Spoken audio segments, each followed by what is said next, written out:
and welcome to Behind the Mic Radio. I am your host, Dawn Mack. Welcome to the weekend and to Saturday, and I hope that your Saturday has been a good one. Mine certainly has. Of course, here in North Carolina, we've had more rain today. Seems to be the daily story coming out of North Carolina for about the last 3.5 weeks, and it is getting so old. If you're in rain-entrenched areas, then you feel my pain, I'm sure. But nonetheless, I'm glad it's the weekend, and I'm very, very glad to be with you today, coming to you at a special time because we have a guest that we wanted to bring to you today that I'm really excited about. Can't wait to see the film when it opens in the fall. And our guest today made his acting debut in the critically acclaimed film Bread and Roses by Lionsgate. That starred Adrian Brody, Elpida, Carrillo, and George Lopez, and it was the premiere at the 2010 Film Festival. And he has made his debut this year at the Sundance Film Festival, where he has co-starred in COG, which I'm going to ask him what that stands for when we chat in just a moment. But it was selected to the Sundance Film Festival, and the film was chosen for the opening night for the LA Outfest LGBT Film Festival and will be released nationwide in the U.S. in September. And so our guest today, he has had a whole resume full of television and movies that he has appeared in, and now we would like to welcome him. His name is Eloy Mendez. Hello, how are you? Hello there. I'm great. How are you? I'm very well, thank you. And I should ask, did I pronounce your name properly? Yes, you did. Not that many people can pronounce it. I get Elroy, Eli a lot, and you did really, really well. So thank you for that. I just didn't want to say it too Southern and go Eloy or something like that. So Eloy Mendez. Yes, in Spanish it's Eloy Mendez. In English, people call me Eloy. So I'm used to it either way. You know, I took 2 years of Spanish in high school, which has been very far removed, many years ago now. But and unfortunately, I didn't retain a lot of it. But I do remember one of the things that has stuck with me is hopefully the pronunciations of things. Like I can still read it very fluently. I can't tell you often what I'm reading, but I can read it fluently. And I know that sounds crazy, but I never had a problem with the pronunciation of words. It was just learning the meanings. So needless to say, I think I need a refresher for sure, but but I'm so thankful I didn't. Yeah, that's so true. And back in the day when I took it, who knew that it would be such a necessity in our society now? So I wish I had paid closer attention. But I'm so thankful that I did not mispronounce your name. So I'm very appreciative of that. And I'm very thankful too. Thank you. Thank you for having me. Yes, it's such an honor to have you. I am very, very excited about this film. I don't know a lot about it other than the little bit that I've read and the little bit that's out there, but I'm what a feat to be featured at the Sundance Film Festival. I mean, that is a huge thing, and it's not every film gets that opportunity. Talk a little bit about your film, COG. Yes, COG, it's based on an essay that David Sedaris, who's a New York Times bestseller author, wrote in this book called Naked. So this is the first time that he lets someone do an adaptation of his work. COG is the first adaptation of any type of David Sedaris' writings. And it was such a blessing to have the film at Sundance because the film definitely got a lot of acclaim, a lot of attention at the festival. And Sundance is such a huge festival, and it's such an honor to be there because just like you said, a lot of films get submitted, yet only like 20 films get selected to play in competition. And we were one of the very few films that got selected to play in competition at Sundance this year. And the film... Go ahead. Well, I was just going to say congratulations on that because that's huge. I mean, if a film makes the Sundance Film Festival, I mean, the exposure for a film is just through the roof after that because it really has a great chance of being recognized and really taking hold with the viewing audience, once it is released, because there will be so much hype, and there already is a lot of hype about this film, obviously. Yeah. I mean, the fact that, we made the front page of the New York Times. We did a lot of interviews, there was a lot of exposure for the film because of Sundance, because of David Sedaris. And it's a great cast. We have Jonathan Groff, who's in Glee, Corey Stoll, who's in House of Cards, Casey Wilson from Happy Endings, Dennis O'Hara from True Blood, myself, and it's just a great. Kyle Patrick Alvarez, the director and writer of the film, did an amazing job putting together this story, and yet having the stamp of approval from, not approval, but the stamp of Sundance means a lot for the film, because it definitely has the chance to have a broader audience, and it has more exposure, and obviously distribution came thanks to the film festival.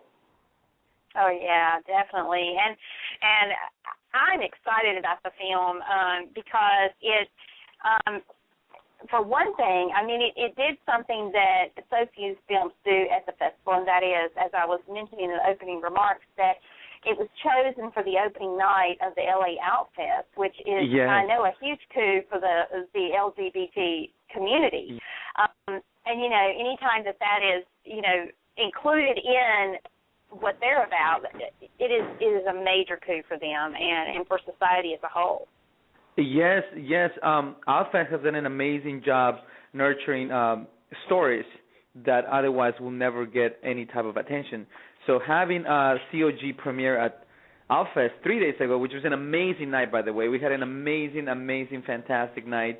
Having Outfest chosen the film to be the opening night is a huge honor, because we are the opening night gala. We represent basically the film, and it sets the mood for the whole festival. And the whole audience was really thrilled to be there, and we had like 2,000 people opening night, and everybody loved the film. Everybody was really excited, and everybody came up to us and talked to us about the film and how excited they were to for the film to be released in September. So that was a huge honor. So we're very grateful that Outfest chose us to be the opening night gala. Well, one thing I think is interesting to note is that I had read somewhere that the Sundance Film Festival has just been so instrumental in being a launching pad for Latinos and yes, helping get the careers of many Latino filmmakers and writers and producers and actors, really off the ground. And that's why I think this project is not only a good project in itself, without this, even if it has not appeared there, but to have that platform, to really showcase not only the movie but the talent of the actors, and what an all-star cast you guys have. I mean, it's incredible. Well, thank you. I am basically representing the Latinos in this film, because I'm the only major Latino character in this movie. So, yes, Sundance has done an amazing job supporting the Latino talent, and I was grateful to be a part of it this year. And definitely, it's amazing what it did to my career, because after – I've been doing this for such a long time, and most of the stuff that I've been doing has been, independent films, commercials, theater, a lot of it in Spanish. So not a lot of people know who I am, and, even though I've been in the business for so long, not a lot of people have seen my work. So having the opportunity to be in a film that premieres at Sundance, it just takes it to another level. The amount of people that know what I do now has gone up from only the very few people that knew before, and now it's amazing, because it's opening doors to a lot of more possibilities, a lot more jobs, and what a great honor to represent my community at such an important film festival. Oh yeah, I know, and again, congratulations to you on that, because that's just such a major accomplishment, in your journey, in your career path, individually as well as collectively. Yes. Now, I'm curious, what does COG stand for? Because as I was reading the background on it, I mean, I was like, well, I wonder what this means. I was trying to kind of glean it out of, and I could not for the life of me. Well, without giving it away, because you have to see the movie, but if you Google it, I'm sure. No, but it's out there, so I know that if you Google it, you'll find it. So I'll just give it away. It stands for Child of God. Oh, okay. Oh, perfect. But I won't say that. why, but you have to see the movie. Obviously, you will because you're very excited about it, so thank you. But, yes, that's what it stands for. Well, hey, that's okay by me. I think that's awesome, and it's funny because as I was kind of researching the synopsis for the movie and preparing for the interview today, I was kind of leaning towards that, but I was like, I don't know, so I was kind of like scratching my head about it. But thank you for sharing. But that doesn't really give anything away, though. Really, no, it doesn't give I don't think away. it is. So, and I won't ask you about plot or anything like that. I won't put you on the spot because I think it's going to be a great movie, and I'm thrilled that it's going to be opening, nationwide in September. And that's exciting because, there will be a red carpet to come and the whole 9 yards. So yes. Now, those are fun too. I want to talk a little bit about, how you got in this business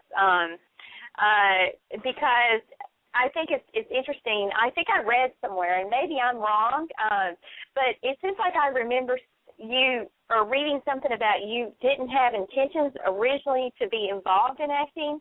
Am I wrong or am I right or am I kind of roundabout? I think you're doing a good job over there. Well, here's the thing. I grew up in Mexico, and I grew up in a very rural area.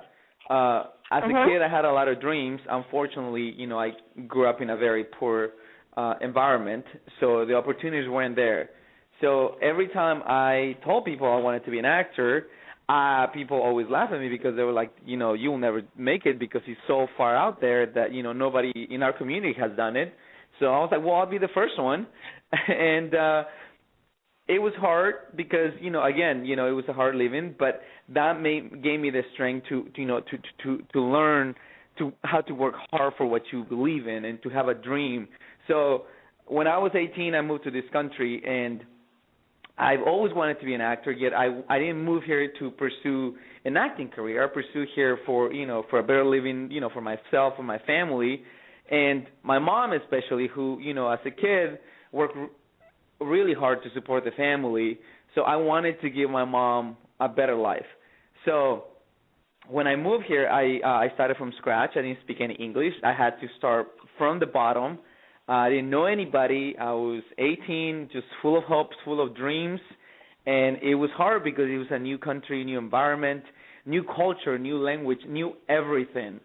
So when I was taking ESL classes, one of my teachers, this is after, me being here for 2 years, said, let's do a play. She actually came up with the idea of having a class on Thursdays because we used to have classes on Monday to Friday at 6 p.m., 6 to 9. And she said, let's get together on Friday nights and have, we'll call it a conversational class, a social class, where we just get together, no books, we'll sit around in a circle, we practice, our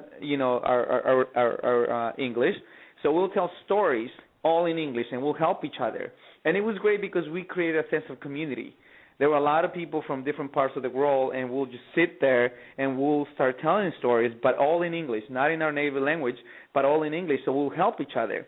And soon enough, we became a family, and it was something to look forward to every Friday night at 6 p.m. We'll get together, sit in a classroom on the floor, and start telling stories. So my teacher used to be an actress, and she retired, so she said, let's do a play. And I was the first one to raise my hand, and I was like, yes, let's do a play. I was so excited because, I've always wanted to be an actor, yet I didn't know how to start acting. And we did a production of West Side Story, and it was really interesting because, in the story, in the original story, if you remember, you have the sharks and the jets, Puerto Ricans and, the whites in New York. So, but in this case, the jets and the sharks were all Hispanics. Because, that's all we had in class. And we didn't know how to dance. We didn't know how to sing. But, we learned so much. I learned so much about the craft. I learned how to be on stage. And, the moment that people started clapping when we finished our production, that light, that fire inside of me just started burning again. And I was like, oh, my God, I have never in my life felt so alive. And I was like, this is what I want to be. This is what I want to do. I want to act, and I just felt, I just felt so alive, and I was like, I'm gonna be, I always known, since I was a kid that I was gonna be an actor. How, when, I don't know. Only God knew when that was gonna happen, and I was so happy. Then, I didn't have a car back then, so the next day I took the bus somewhere, and I sit all the way in the back. When I sit in the back and I look on the floor, and there's a piece of newspaper that I'm sure everybody has stepped on it, but something was telling me to pick it up. And I picked it up, and I turned it around, and then he said, seminar, how to become an actor. And I was like, oh, my God, this is a sign. God is telling me to do it. So I called right away, and this is, in Spanish, by the way, because my English back then wasn't that good, and I wasn't confident enough to take, a class in English. So I called, I went, I was so nervous, and I met some people, and they told me about an acting class that was, in Anaheim. I used to live in Venice Beach, so I didn't have a car. So I called right away, and I made an appointment. I will take 6 buses to get to Anaheim. It will take me 4 hours to get to Anaheim. But I wanted to be an actor so bad, I didn't care. I showed up, I did my interview. I was so naive. I was shaking. I have never in my life done a cold read, never been in front of a camera. I was shaking for my life. I didn't know what to do. But when I finished, the lady started clapping. She said, that was amazing. And I was like, I was so naive, okay? I was like, really? She goes, yeah, absolutely. She goes, you got what it takes. And I totally believe her, okay? I was so naive. I was like, really? She's like, yeah. She's like, you should definitely take this class. And I was like, well, how much is it? And she gave me the price, and all I said was, can I make it in payments? And she goes, absolutely. So I signed up, and for the next 3, 4, 5 months, I found myself taking the bus every, twice a week to Anaheim to be an actor.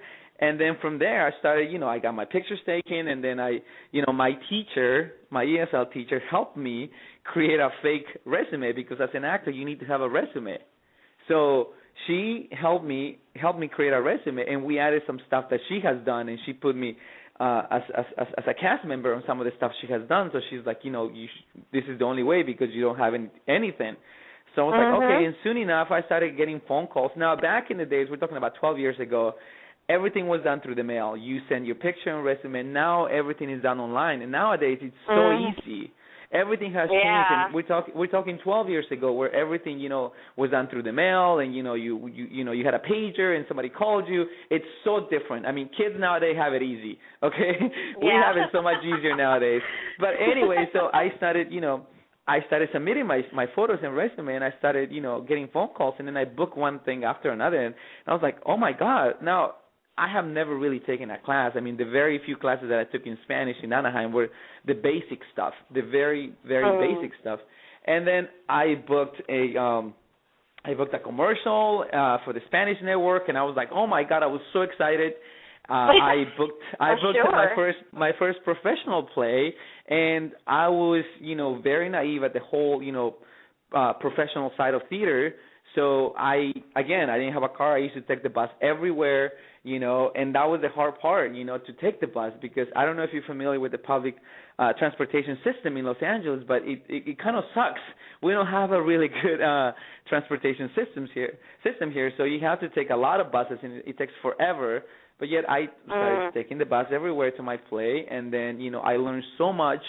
Even though it was a small character, I learned so much just being on stage, watching other actors, and I pay attention to everything they said. I would ask too many questions. I was a kid, so I would ask all types of questions, okay? I just wanted to learn. I was so eager to learn, and, I just wanted to be an actor. I just wanted to learn. So when we finished the play, a few months went by, and then my director called me and said, hey, they're looking for Latino actors for this film. He didn't tell me anything about the film. So I went. When I showed up, because I was taking the bus, when I showed up, the director and the writer, they're just about to get in their car, and I'm like running, and I was like, oh my God, I'm so sorry, I'm late. I took the bus from Venice. I don't have a car, and they were like, well, we have to leave. And I was like, no, you have to see me. And they were like, well, this is my assistant, just giving you headshots. And I was like, oh my God. So I talked to the assistant, and and he and I really hit it off. He was a really awesome guy from Mexico City, so we started talking, and then he said, okay, I want to make sure that, when we have auditions, we call you. So 3 months went by. I never heard from this guy, the production. They called me, and I went to an audition. They called me again, another audition, and then he called me and he said, "Congratulations, you're in the movie." Oh. And at this point, I had no idea what the movie is. I didn't know who the director was. It turns out it was the movie called Bread and Roses. Bread and Roses was a movie with Adrian Brody, the movie that he did right before he got the Oscar for The Pianist. And I worked in the movie for 5 weeks. Thanks to that movie, I was able to join the Screen Actors Guild, so I became a member of the Actors Association here, the Guild Association here in Los Angeles. That movie changed my life because I was on set for 5 weeks, and I couldn't believe that I was fulfilling this amazing dream that I had, that everybody told me, you could never do it, you could never make it. Yet I was on set for 5 weeks, and, I remember getting my first paycheck, and I was like, oh, my God, I have never, ever made this money, and let alone get paid to do what I love to do. I always said, I'll pay you guys to put me in the movies, but the fact that I was getting paid, not that it was millions of dollars, but, it was, something better than the job I had, which I still, I still kept my job because I was in the movie only for 5 weeks, but it was such a blessing. And then the movie premieres at the Cannes Film Festival, which is an amazing film festival. Now, of course, back in the days, I was so naive. I had no idea what a huge festival it was. But yeah, the movie was nominated for Palme d'Or. It was released in theaters by Lionsgate, and that movie changed my life. It opened the doors for a lot of opportunities. Then I did, guest starring roles in like ER, The Shield, General Hospital. I started doing more stuff in Spanish, and then I booked the lead in a film that shot in Vegas. So I was in Vegas for a month. Then I met this, the director. His name was Francisco Menendez, and he and I to this day have done 3 movies, and we're working on our 4th movie. So, wow. Yeah, it's been a long journey, but it's been, there's been a lot of tears, a lot of sweat, but yet a lot of smiles, a lot of happiness, a lot of struggle, a lot of rejection, but also, I just, I've been able to fulfill a lot of those dreams that I had as a boy, and even though everybody told me that I couldn't do it, I'm still standing, I'm still pushing, and I'm still, going forward. So that's how I started. That's an amazing story, and thank you so much for sharing that. I would be curious to know what those back home in Mexico are saying now about your success. I mean, especially those who didn't think that you could ever make it, because you now, that was 12 years ago, as you said, and look how far you've come in 12 years, and now.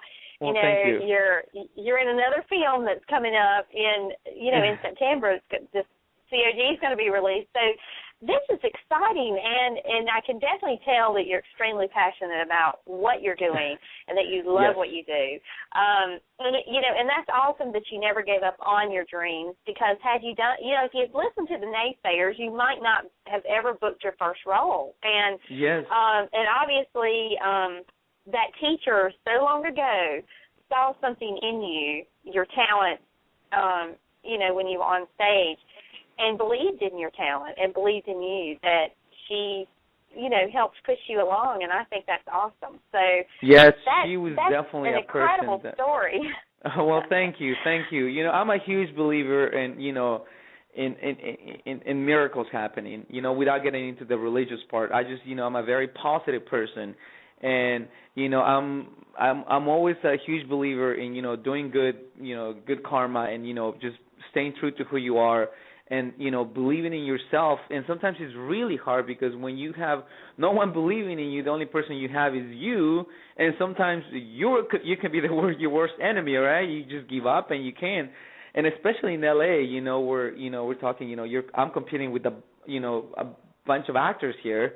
So, but just I guess knowing who you are and what you can bring to the table, what you can bring to the world, is that alone. If you know that, that will open the doors automatically for you, and that will attract a lot of, talented people, that will open the doors for a lot of things. So but, sometimes it's hard to know because we are surrounded by, a lot of negative forces. It can be family, friends, whatever the circumstances are sometimes.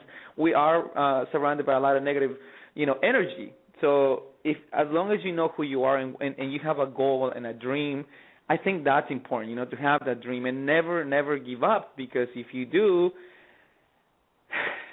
you're done. That's so true. That is so true and so well said. Thank you. But to answer your question, because I don't think I answered your question, you asked me how do these people feel in Mexico. Well, here's the thing. It's funny because, when I first started and I told my mom was kind of skeptical. She was like, well, you have my support. My dad was kind of like, yeah, whatever. My dad being my dad, he's like, are you sure you want to do that? You can find another job. And I was like, no, Dad, this is what I love to do.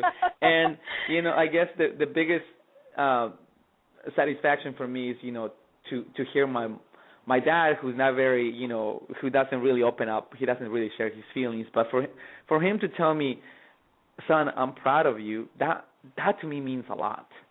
Yeah. It means the world to me, because my dad is not the type of person who who gives you compliments, but every now and then he'll call me and say, hey, such and such came up to me and say, hey, your son is doing really well, and I saw his movie, I saw a commercial, I saw a picture of him on the red carpet. He's like, you should be proud. And then my mom sometimes says that, my dad gets so excited. All he does is talk about me to his friends in Mexico. And that to me means a lot. The fact that, he's proud of it. And my mom, my whole family, my nephew who's 15, they asked him to do a presentation in school about, someone who has inspired him. And, of course, everybody picked a president, a sport, an athlete, whatever, and he picked me, and and that was amazing. The fact that he did a presentation of me and my little nephew, and that he was so proud of me. He looked up to me. I mean, that's a blessing, and also it's a responsibility, because I feel like these people are looking up to me. I need to keep going. I need to continue. I need to represent. It's a responsibility, and I take it very seriously. And like you said, I'm very passionate about what I do. But yeah, overall the response has been really, really, very well. And everybody has been, the people that didn't really support me back then, now they're very supportive. They, if I have a movie, they go and buy it. They always, support me if I have a screening. If I'm doing a play, they always come and support me now, which is great. It's fantastic. I couldn't ask for a better, group of friends, group of supporters. Well, and you've made believers out of them, I'm sure. And that is just so neat how, your dad, he's so incredibly proud of you. and there's so much pride within your family for the fact that, and not just your family, but the country of Mexico. I mean, you've made the country proud, too, I'm sure. Well, thank you. Yeah. By being able to go and be successful and find success, not just here in the U.S., but in an area that you truly, truly love. This is your passion, and this is what you were meant to do, obviously. So it's just incredible how that has been so well received. And, well, talk a few moments about any new projects that you might be working on. Well, thanks to COG, after, I went to the film festival, more of my colleagues, more of the people that I know, they know about me. They found out that I was in the movie, and then they started calling me and, set up some meetings. And one of them is a movie called Lake Los Angeles, which is a beautiful, beautiful movie that we just finished. We are in post-production, and it's a very melancholic, poetic, beautifully done, artistically made movie, independent movie. I'm one of the leads in this movie, and I'm also you're the first person to know this, but I'm also one of the producers in the movie, and I'm starting to produce movies now. I'm creating my own production company because I want to tell stories. And as someone who has been told no so many times, who has been rejected by so many people, I once heard, when one door closes, you knock on another door, and when there's no doors, you create your own door. So that's what I'm going to start doing. I want to start creating my own doors. I want to start creating my own stories. I'm going to start producing movies, not just for myself, but for a lot of my friends, a lot of colleagues, and not just my community, but I'm passionate about telling stories. So I want to be able to tell stories. And, film is such a powerful media. You can change the world, and you can inspire people. You can bring happiness to people. And if I can do that for, for 2 hours, then I've done my job. When somebody watches a movie that I'm in or I'm producing, if I can, for 2 hours, make people, forget about their problems or inspire them, make them smile, feel something, then I've done my job. So I'm going to start producing, and that's one of my goals, to start making movies. Well, I absolutely have no doubt that you will go on to produce and be very successful at that, because you just, you're so determined, and you have a great focus about you that obviously has been a very positive thing and has proven very successful for you thus far. And so that is going to continue to carry you a long way, I'm sure. Well, thank you. And here's the thing too. When I got in this business, I never got in this business for the fame and the money, none of that stuff. I got in it because I love performing. I love telling stories. I like being creative. So I'm not driven by any of those superficial sides of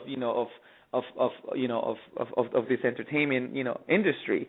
And I think knowing that's a plus, not just for me, but for a lot of people. I feel like a lot of people often are driven by the fame and all this stuff. And when in reality, I think you should just be driven by happiness and by creating and by telling stories, which is what I want to do. Definitely. Well, Eloy, it has been such a pleasure speaking with you for having the last me. half hour or so, and I'm just excited. I mean, I'm pumped up now listening to you just talk about your career and all the exciting things that you have going on. And I just want to tell you, we wish you the very best of continued success as you move forward in your career. And also with COG, as it comes out in September, I'm sure it's going to be a huge, huge hit, and we'll break all kinds of box office records. I'm really excited about seeing it, and I know there are many out there who are as well. So we look forward to that and any new projects that you have working on. And as you get your production company up and running and that gets off the ground, everything's rolling, please, we would love to have you back anytime to talk about any movies you're going to be producing. I would love to be back. Yeah, so let's plan on it. But in the meantime, take good care, and we wish you the very best in all that you're doing. Thank you so much, and I appreciate you having me on. And to all the listeners out there, follow your dreams and, stay positive, and, the world will be waiting for you out there. So please stay true to who you are and just follow your dreams. Great advice. Well, thank you so very much for being our special guest this evening. We greatly appreciate it. And take care and enjoy the rest of your weekend. I will. Thank you. You too. Bye. All right. Bye-bye. We've been speaking with Eloy Mendez, co-star of the upcoming release, COG, which is going to be releasing in September, which, can you believe it, is just about 6 short weeks away. I mean, that's really unthinkable. When you think about how fast the year is going by, September is around the corner. So that's going to be a nice fall flick. And I can tell you, I've read the backstory on the movie, and I won't give anything away here, but it is going to be a great movie. It has a great plot line.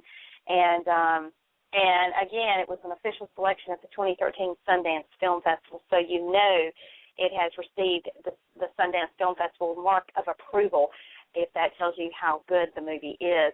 So, again, we want to thank Eloy Mendez for being our special guest this evening.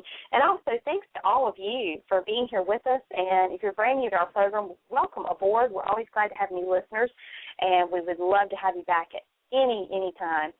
And so that is going to wrap our show for today.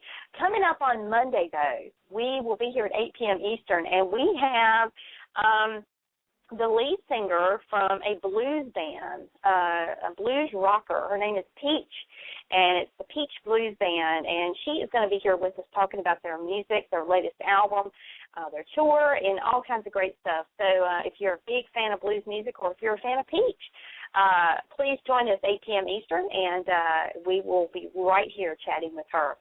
So again, thanks so much to Eloy Mendez for being our special guest this evening. Thank you to all of you, and we look forward to having you right back here Monday at 8 p.m. Eastern. Take care, all. Have a great weekend. Enjoy what's left of it, and we'll see you again real soon. Good night.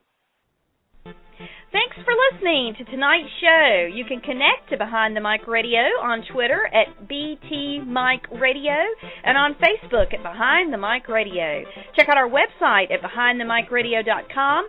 Also, follow us right here on Blog Talk Radio, where you can stay up to date on all upcoming shows. Every episode is available for immediate download upon the conclusion of each broadcast and, as always, on iTunes. Thank you for joining us.